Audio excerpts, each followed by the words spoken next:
ನಮಸ್ಕಾರ ಪ್ರೇಕ್ಷಕರೇ, ಇವತ್ತಿನ ನಮ್ಮ ಕ್ರೈಮ್ ಸ್ಪೆಷಲ್ ಎಪಿಸೋಡ್ನಲ್ಲಿ ನೀವು ನೋಡಲಿರುವ ಘಟನೆ ಸಿನಿಮಾ ದೃಶ್ಯ ಚಿತ್ರವನ್ನು ನೆನಪಿಸುವಷ್ಟು ಕ್ರೂರ, ಚತುರ ಮತ್ತು ಅದೇ ಸಮಯದಲ್ಲಿ ಹೃದಯ ಕಲಕುವದ್ದು. ಬೆಂಗಳೂರಿನ ಅತಿ ಬೆಲೆ ಬಳಿ ಕೊಟ್ಟ ಸಾಲ ವಾಪಸ್ ಕೇಳಿದ್ರಿಂದ ಒಬ್ಬ ಇಂಜಿನಿಯರ್ ಅನ್ನು ಕೊಂದು ಮೃತದೇಹವನ್ನೇ ಮನೆಯಲ್ಲಿ ಹೂತು ಹಾಕಿರುವ ಪ್ರಕರಣ ಬಯಲಾಗಿದೆ.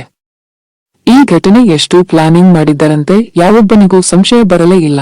ಆದರೆ ಪತ್ನಿಯ ಒಂದು ದೂರು ಮತ್ತು ಪೊಲೀಸರ ಚೆನ್ನಾದ ತನಿಖೆ ಇಡೀ ಸತ್ಯ ಹೊರಗೆಳೆಯಿತು. ಇವತ್ತು ಈ ಸಂಪೂರ್ಣ ಪ್ರಕರಣದ ಹಿನ್ನೆಲೆ, ತನಿಖೆ ಮತ್ತು ಹಂತಕರ ಕ್ರೈಮ್ ಹಿಸ್ಟರಿಯವರೆಗೂ ನಿಮ್ಮ ಮುಂದೆ ತೆರೆದಿಡ್ತೀವಿ. ಕೊಲೆಯಾದ ವ್ಯಕ್ತಿ ಶ್ರೀನಾಥ್, 30, ಇಂಜಿನಿಯರ್, ಅತಿಬೆಲೆ ವ್ಯಾಪ್ತಿಯ ನೆರಳೂರಿನಲ್ಲಿ ಪತ್ನಿ ಮತ್ತು ಮಗುವಿನ ಜೊತೆ ವಾಸ. ಶಾಂತ, ಕುಟುಂಬಮುಖಿ, ಕೆಲಸಕ್ಕೆ ಒತ್ತು ಕೊಡುವ ವ್ಯಕ್ತಿ. ಕುಟುಂಬದವರು ಹೇಳಿದಂತೆ ಶ್ರೀನಾಥ್ ಆರ್ಥಿಕವಾಗಿ ಸ್ಥಿರವಾಗಿದ್ದರಿಂದ ಹಲವರಿಗೆ ಸಹಾಯ ಮಾಡುತ್ತಿದ್ದ. ಅವನು ಕೊಲೆಗೀಡಾಗುವ ದಿನದವರೆಗೂ ಯಾರಿಗೂ ಅವನ ಶತ್ರು ಇದ್ದಾನೆ ಅನ್ನೋ ಸುಳಿವು ಕೂಡ ಇರಲಿಲ್ಲ.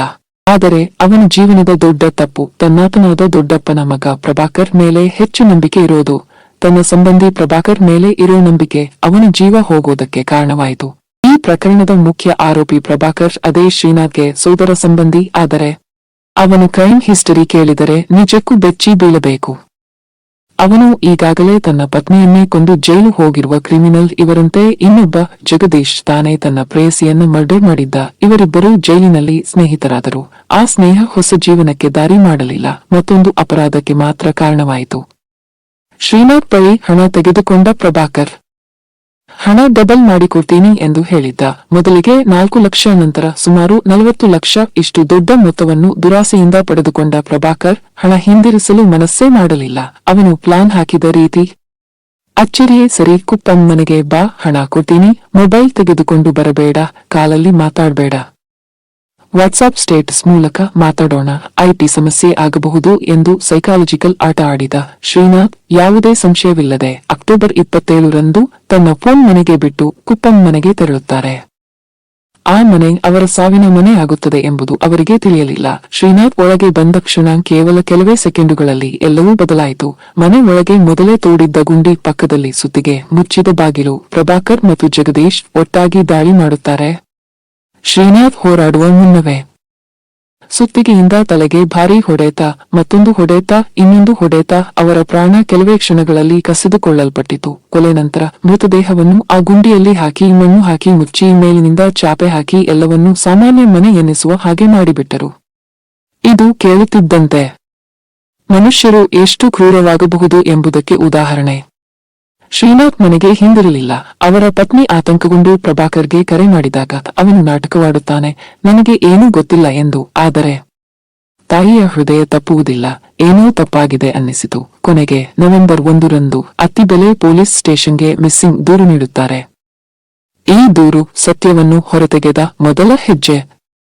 Inspector S. ರಾಘವೇಂದ್ರ ಮತ್ತು ಅವರ ತಂಡ ಈ ಪ್ರಕರಣವನ್ನು ಅತ್ಯಂತ ತಾಳ್ಮೆಯಿಂದ ಮತ್ತು ತಾರ್ಕಿಕವಾಗಿ ಹಿಡಿದರು. ಮೊದಲ 1 ತಿಂಗಳ ಕಾಲ್ ಹಿಸ್ಟರಿಯಲ್ಲಿ ಏನೂ ಸಿಗಲಿಲ್ಲ. ಅವರು 2 ತಿಂಗಳ ಡೀಟೈಲ್ಸ್ ತೆಗೆದುಕೊಂಡರು. ಅಲ್ಲೇ ಒಂದು ಸುಳಿವು, ಜಗದೀಶ್ ಜೊತೆಗಿನ ಸಂಪರ್ಕ. ಪೊಲೀಸರಿಗೆ ಈಗ ಸ್ಪಷ್ಟ, ಈ ಇಬ್ಬರು ಏನೂ ಮುಚ್ಚಿಟ್ಟಿದ್ದಾರೆ. ವಿಚಾರಣೆ ಆರಂಭವಾದ ಕೆಲವೇ ಗಂಟೆಗಳಲ್ಲಿ ಪ್ರಭಾಕರ್ ಮತ್ತು ಜಗದೀಶ್ ಮರೀಚಿಕೆಯಂತೆ ಬಾಯಿ ಬಿಟ್ಟರು. ಹೌದು, ನಾವು ಕೊಂದಿದ್ದೇವೆ ಎಂದು ಒಪ್ಪಿಕೊಂಡರು. ಪೊಲೀಸರು ತಕ್ಷಣ ಕುಪ್ಪಂ ಮನೆಗೆ ತೆರಳಿದರು. ತಹಶೀಲ್ದಾರ್ ನೇತೃತ್ವದಲ್ಲಿ ಮನೆಯಲ್ಲಿ ನೆಲ ಒಡೆಯಲಾಯಿತು. ಮಣ್ಣು ತೆಗೆಯುತ್ತಿದ್ದಂತೆ ಒಂದು ಗಬ್ಬು ವಾಸನೆ, ಒಂದು ಬಟ್ಟೆಯ ತುಂಡು ಮತ್ತು ಒಬ್ಬ ಮನುಷ್ಯನ ದೇಹದ ಗುರುತು. ಅದು ಶ್ರೀನಾಥ್ ಅವರದೇ. ಘಟನಾ ಸ್ಥಳದಲ್ಲಿ ಇದ್ದ ಪೊಲೀಸರಂತೆ ಅವರ ಪತ್ನಿ ಆ ಸುದ್ದಿ ಕೇಳಿದ ಕ್ಷಣ ಒಂದು ಮನೆ, ಒಂದು ಭವಿಷ್ಯ, ಎಲ್ಲವೂ ಒಡೆದಂತೆ ತೋರುತ್ತಿತ್ತು. ಈ ಇಬ್ಬರು ಹಂತಕರ ಹಿನ್ನೆಲೆ ಇನ್ನೂ ಭಯಾನಕ. ಪ್ರಭಾಕರ್ ತನ್ನ ಪತ್ನಿಯನ್ನು ಕೊಂದಿದ್ದ, ಜಗದೀಶ್ ತನ್ನ ಪ್ರೇಯಸಿಯ ಮರ್ಡರ್ ಮಾಡಿದ್ದ. ಜೈಲಿನಲ್ಲಿ ಸ್ನೇಹಿತರಾದ್ರು. ಜೈಲಿನಿಂದ ಹೊರಬಂದ ನಂತರ ಮತ್ತೆ ಒಟ್ಟಿಗೆ ಮರ್ಡರ್ ಪ್ಲಾನ್. ಮತ್ತು ಈ ಬಾರಿ ತಮ್ಮದೇ ಸಂಬಂಧಿಯನ್ನು ಬಲಿಯಾಗಿಸಿದರು. ಹಣದ ದುರಾಸೆ ಮನುಷ್ಯನನ್ನು ಎಷ್ಟು ಕತ್ತಲೆಗೆ ಒಯ್ಯಬಹುದು ಎಂಬುದಕ್ಕೆ ಜೀವಂತ ಉದಾಹರಣೆ. ಶ್ರೀನಾಥ್ ಅವರ ಮರಣ ಒಬ್ಬ ಪತ್ನಿಯ ಬದುಕನ್ನೇ ಅಲ್ಲ, ಒಬ್ಬ ಮಗು ತನ್ನ ತಂದೆಯನ್ನ ಕಳೆದುಕೊಂಡ ನೋವನ್ನು ಬಿಟ್ಟು ಹೋಗಿದೆ. ಪರಿಚಿತರನ್ನು ನಂಬುವಾಗಲೂ ಎಚ್ಚರಿಕೆ ಅಗತ್ಯ. ಇಂತಹ ಘಟನೆಗಳ ಮೇಲೆ ಕಣ್ಣು ಹರಿಸೋಣ. ನಮ್ಮ ಸುರಕ್ಷತೆ ನಮ್ಮ ಜವಾಬ್ದಾರಿ. ಈ ವರದಿ ನಿಮಗೆ ಉಪಯುಕ್ತವಾಗಿದ್ದರೆ ಲೈಕ್ ಮಾಡಿ. ಇನ್ನಷ್ಟು ನ್ಯೂಸ್ ಅಪ್ಡೇಟ್ಸ್ಗಾಗಿ ಸಬ್ಸ್ಕ್ರೈಬ್ ಮಾಡಿ ಮತ್ತು ನಿಮ್ಮ ಅಭಿಪ್ರಾಯವನ್ನು ಕಾಮೆಂಟ್ ಮಾಡಿ. ಧನ್ಯವಾದಗಳು. Stay safe, stay alert.